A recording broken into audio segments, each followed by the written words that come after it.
So now we are going to be looking at two medieval philosophers and theologians, Anselm and Aquinas. So we're moving on thematically in the course, and in a way moving on historically too.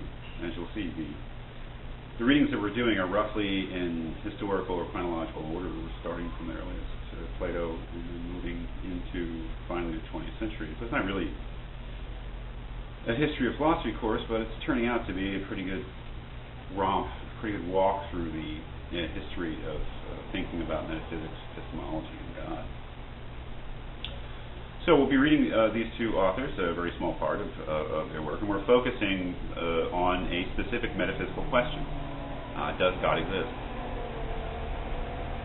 We'll see that both Anselm and Aquinas provide arguments. Anselm, basically one argument. As you'll see, Aquinas has the same as 5 ways, or 5 arguments for the existence of God.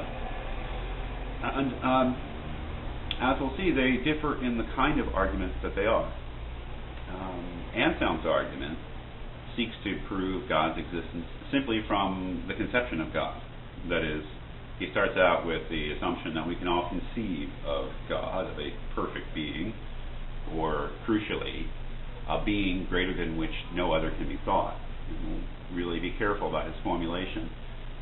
And seeks to prove on the basis purely of that conception that God must exist, that God does exist. So it's basically starting with an idea or a conception and then moving to a conclusion that God must be real, God must exist.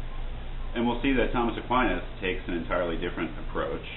Instead of starting with an idea or conception of God and then concluding that God must exist, he says, look at the world. Look at the world around us and the features of that world, and argues from the world, from the certain features of the world, that God must exist. And I think that is probably more familiar to us because of our attention to Aristotle, who seemed to have a similar approach. So we'll be looking very carefully at these arguments, starting with Anselm's so-called ontological argument for the existence of God.